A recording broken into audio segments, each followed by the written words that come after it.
C'est une célébration de la ruralité, de la gastronomie et de l'innovation. J-3 avant l'ouverture à Paris du Salon international de l'agriculture. Une 60e édition placée sous le signe de la fierté française et qui a lieu cette année, vous l'avez compris, en pleine contestation des agriculteurs en France, mais aussi un peu partout en Europe et même en Inde. Avec nous pour en parler, Arnaud Lemoine, bonsoir. Bonsoir. Soyez le bienvenu sur TV5 Monde. Vous êtes le directeur du Sénéca, Centre national des expositions et concours agricoles, organisateur donc de ce Salon de l'agriculture qui se tient à partir de samedi 24 février jusqu'au 3 mars. Peut-être d'abord rappeler à nos téléspectatrices et téléspectateurs qui nous regardent un peu partout dans le monde, quelle est la vocation de cet événement ?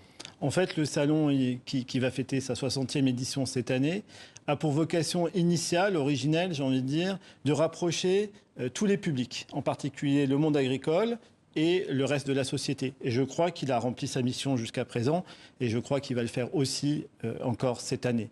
En fait, notre but premier, c'est de...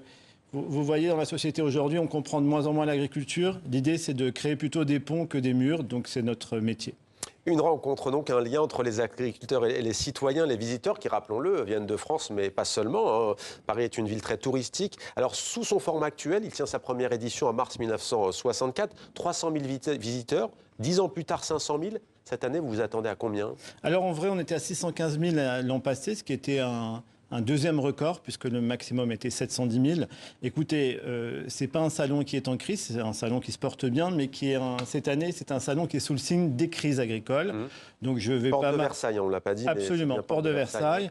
Donc je ne vais pas m'avancer sur des chiffres. J'espère que les gens viendront au salon, au moins pour 3 raisons. Déguster. Première chose, apprendre et comprendre, parce qu'il y en a besoin pour tout le monde.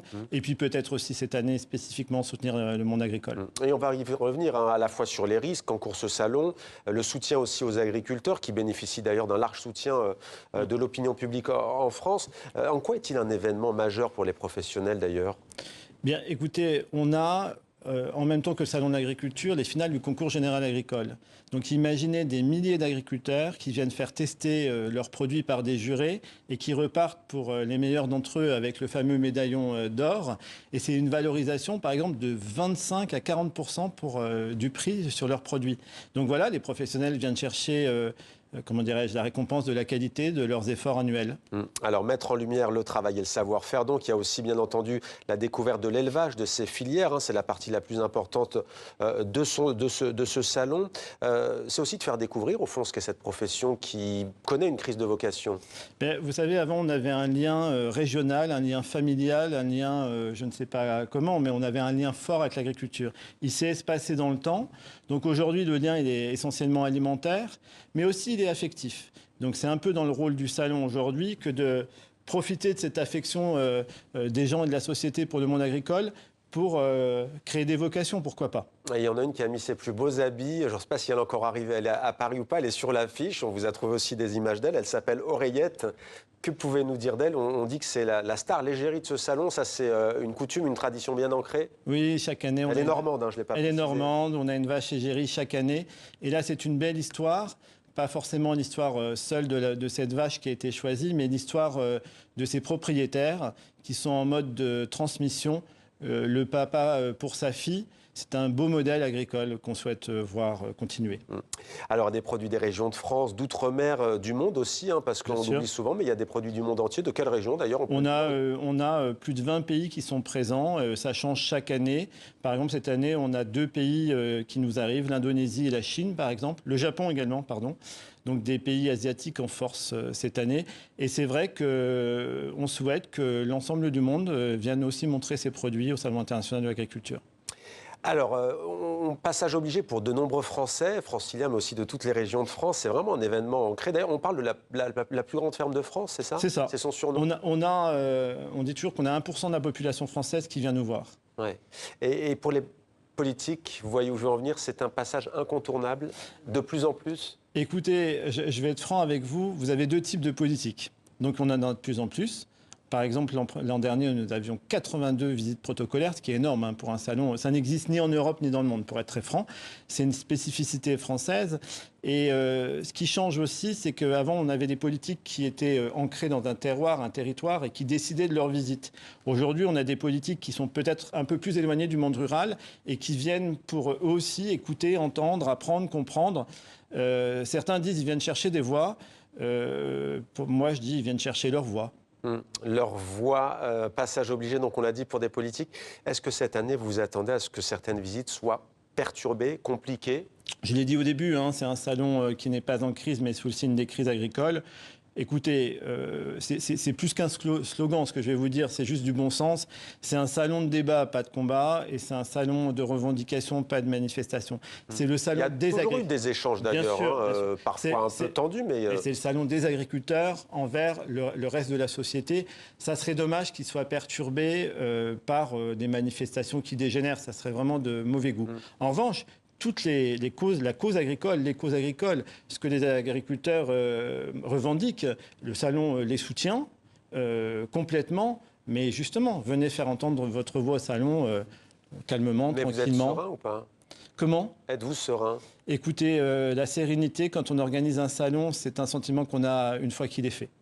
Mais vous avez des informations plutôt rassurantes ou plutôt inquiétantes Écoutez, je lis les journaux et je regarde la télé comme vous et je vois que beaucoup veulent manifester. Je leur dis, venez montrer à quel point la société française peut être fière de vous et vous méritez récompense, honneur à vos efforts. Mais restons calmes. L'autre grande vitrine, c'est le marché de Rungis, le marché international, le plus grand du monde. Ça s'était plutôt bien passé, même s'il y a eu une action avec des dizaines de personnes arrêtées, relâchées. Ça s'était plutôt bien passé. Oui, mais Rungis est un centre névralgique pour Paris, la région parisienne, de produits français ou d'ailleurs. Mais le salon d'agriculture, c'est la fierté nationale, c'est vous qui l'avez employé pour tout le monde. Donc gardons cette fierté et faisons en sorte qu'elle s'illumine pour la 60e édition. En tout cas, Gabriel Attal a tenté une nouvelle fois de calmer les colères des agriculteurs. Est-ce que vous avez écouté le Premier ministre français aujourd'hui ? Oui, je l'ai écouté ce matin. Il était clair, net et précis. Est-ce que ça suffira ? On verra. Mais en tout cas, on peut mesurer les efforts qui sont consentis pour qu'avant le salon de l'agriculture, les choses se passent convenablement. On se ressente sur le salon dans quelques instants, mais juste comme un cortège, déjà on le sait, 15 à 30 tracteurs, on en a vu beaucoup à Madrid en Espagne, qui partira du métro Sèvres-le-Cours pour arriver dans le 15e arrondissement, 17h à peu près, Palais Porte de Versailles, j'ai bien dit vendredi, peut-être que ce sera la veille et qu'après... Mais cette démarche est sûrement la bonne, c'est-à-dire interpeller les politiques, interpeller la société et les médias la veille du salon de l'agriculture pour dire on est là, on existe, on mérite mieux, on mérite la reconnaissance. Je trouve que ça, c'est une bonne démarche. En quoi ce salon a-t-il évolué ces dernières années ? On parle notamment de l'innovation. Qu'est-ce qui a changé ? En fait, l'agriculture, elle évolue chaque année et tout le temps. On le voit d'ailleurs à travers le documentaire La ferme des Bertrands, bien sûr, que j'ai eu la chance d'aller voir et qu'on invite celles et ceux qui nous regardent à aller voir s'ils le peuvent. En quoi elle change constamment ? Mais vous mettez le doigt sur quelque chose d'important. Pendant des années, il n'y avait plus de culture sur l'agriculture. Il n'y avait que Agri. Et aujourd'hui, on refait des livres, on refait des films, on refait des documentaires. Et je trouve que, d'ailleurs, le mot paysan retrouve des lettres de noblesse. Avant, paysan, vous savez, à l'école, on disait fils de paysan, c'était pas génial. Aujourd'hui, paysan... Je ne vous cache pas qu'on a même le débat dans les rédactions, parfois. Oui. Alors, de mon point de vue, le mot paysan est un joli mot. Et il a retrouvé toutes ces lettres de noblesse. Quand on dit paysan... Il y a pays, paysage, il y a tradition et vous parlez à l'instant de modernité. En effet, l'agriculture n'est pas qu'une série de traditions, c'est aussi de la modernité. L'intelligence artificielle est en train d'apparaître en agriculture. Je vous prends un exemple qui n'est pas de l'IA, mais les drones, par exemple, permettent de mettre, par exemple, dans les parcelles, la bonne dose au bon endroit, au bon moment, y compris en matière d'irrigation. Donc, elle ne cesse d'évoluer. Mais ce qui est important malgré tout, c'est de garder les traditions. Parce que les traditions rassemblent. Voilà. Et on l'a vu, on le voit dans le documentaire que je citais, d'ailleurs, La ferme des Bretons, on voit cette évolution, notamment pour traire les vaches, pour les calculs, pour énormément de les hautes technologies, les nouvelles technologies qui entrent dans la ferme. Ce salon de l'agriculture, on a des enfants qui viennent, je dirais même pas de 7 à 77 ans, mais vraiment plus bas et même plus âgés. Oui. On est jeune encore à 77 ans. Est-ce que c'est aussi le moyen, justement, de susciter des vocations, encore une fois, et de sortir de cette image un peu... Bah forcément, vous évitez le mot paysan qui n'est pas... Ouais. La version négative, c'est qu'on voit apparaître des adolescents en particulier qui viennent au salon et qui voient une vache et qui ne font pas le lien avec le lait ou le yaourt. Ouais. Ça, c'est quand même nouveau. Idem pour la baguette, la farine et le blé. Qui ne font pas le lien, c'est-à-dire qu'ils ne savent pas que le lait vient d'une vache. Ouais. Vous avez des adolescents de 14 ans qui viennent au salon pour la première fois, ils ne font pas le lien. Bon, c'est un peu la version négative. La version positive, c'est qu'on se dit qu'on a un rôle pédagogique supérieur, majeur, à enclencher pour que ce fossé de connaissance, cette fois-ci, ou de malconnaissance, de méconnaissance, soit comblé. Et je vois bien nos exposants qui font des animations de plus en plus... Des ateliers, etc., qui ne faisaient peut-être pas auparavant, pour toucher ce public-là. Et on voit une forme d'émerveillement dans les yeux des adolescents qui font ces ateliers. Et je me dis, au fond, s'ils commencent par briller là, ils peuvent peut-être briller dans une ferme.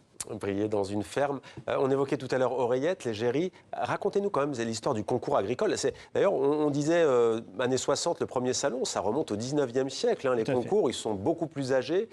Pourquoi? D'ailleurs, pas seulement les bovins. Hein. Je veux dire, il y a il y a 20 produits. 153 ans, le concours général agricole. Ouais. Et vous avez cette année... Alors, j'ai les chiffres pour ne pas dire de bêtises. Ouais. Vous avez 7200 jurés qui viennent au final du concours général agricole. Vous imaginez 7200 jurés de gens qui vont tester des produits, des vins, qui vont juger des animaux. C'est énorme. Et vous avez plus de 15 000 produits et vins qui sont testés. C'est énorme. Le concours général agricole, c'est pas rien. Et c'est de la valorisation au moment où il y a une crise agricole. Voilà, le concours général agricole, avec son médaillon, permet aux agriculteurs d'honorer prix et qualité. Et quels sont les critères si on prend, par exemple, une vache? Une vache, ou un taureau, d'ailleurs. Son poids, son port, la façon de marcher. Le lien avec l'éleveur? Non, il n'est pas pris en compte. Non. Ça serait un peu trop subjectif. Sa manière de marcher aussi, vous dites. Oui, bien sûr. Il y a quelque chose aussi qui est important, et c'est pas... Nous sommes francophones, d'ailleurs, international à TV5 Monde, j'allais dire chauvin. Mais quelle est la particularité de l'agriculture française? On parle beaucoup de l'Ukraine en ce moment. Si on parle d'Ukraine, on va penser tout de suite forcément au blé, au vaste champ de blé. Si on prend les États-Unis ou l'Argentine ou le Brésil, on va penser aux immenses élevages. On parle parfois aux États-Unis de 80 000 têtes. La particularité de la France, c'est quoi? C'est vraiment sa variété, sa richesse? C'est-à-dire qu'on a tous les climats. Donc toutes les agricultures. Vous voyez bien dans le monde, vous avez une espèce de sectorisation agricole. Certaines zones du monde font ça, plutôt ça, etc. Nous, on a à peu près tout, y compris les produits exotiques grâce à nos territoires ultramarins. Donc la particularité, c'est celle-là. Nous avons tous les climats dans toutes les productions et toutes les régions. Et l'autre, c'est que justement, vous parliez des grandes exploitations. La France garde... Et c'est bien ainsi une tradition familiale, de ferme familiale, j'allais dire à hauteur humaine. Oui, rien à voir avec l'Ukraine, et en hectares, je crois que c'est... Ni le Brésil, si on nous écoute là-bas, ni le Brésil, ni les États-Unis. Oui, en France, il y avait une vive polémique sur la ferme des 1000 vaches qui n'existe plus, mais en Ukraine, c'est pas 1000 vaches, et ailleurs aussi d'ailleurs, pas qu'Ukraine. Il y avait un exemple en France pour des millions dans d'autres pays. Non, les fermes françaises ont un caractère familial et humain bien ancré. Alors, nous sommes donc à Paris, la gastronomie, on va terminer avec, il nous reste un petit peu moins de 2 minutes. C'est un événement aussi important pour la gastronomie française, pour redécouvrir des produits? Oui, et surtout, ça nous permet non pas de, comment dirais-je, de ne pas considérer le travail des chefs cuisiniers, mais de rappeler au monde entier et aux gens qui viennent que s'il n'y avait pas d'agriculteurs, d'agriculture, il n'y aurait pas de gastronomie, donc de chef cuisinier. Donc on remet la chaîne alimentaire ou la chaîne de qualité en face de tout le monde, parce que vous ne pouvez être qu'un bon cuisinier que si vous avez des bons produits et donc des agriculteurs performants. Et voilà. Ça fait combien de temps, à titre personnel, que vous vous occupez du salon? Alors ça fait 5 ans et ça va être mon 27e salon d'agriculture. Votre plus belle image de ce salon, vous, une anecdote, une expérience? Écoutez, c'est un peu politique sans l'être. Jacques Chirac, son dernier salon, il n'était plus président. Et quand il a monté l'escalator pour s'en aller, vous voyez, ça me met des larmes. Les gens ont mis leur fourche en forme d'hommage. Vous voyez, ça me met encore de l'émotion. Jacques Chirac, c'était donc son salon de l'agriculture, il n'était plus président. Absolument. On connaissait le lien de Jacques Chirac à ce salon, on le voyait déguster, aller de stand en stand. Il avait de l'endurance, il faut dire. Il avait de l'endurance et une mémoire d'enfer. Une de mes collaboratrices qui bossait avec moi était malade une année. Elle n'était pas en forme, il dit « ça va madame », etc. Il repasse l'an passé et il voit du monde dans l'année, il dit « ça va mieux ». Voilà, quoi, c'était ouais. Chirac. Merci beaucoup en tout cas Arnaud Lemoine, directeur du Sénéca, Centre national des expositions et concours agricoles, organisateur donc de ce 60e salon du 24 février au 3 mars. Il ne nous reste plus qu'à vous souhaiter un très bon salon. Merci à vous. Merci.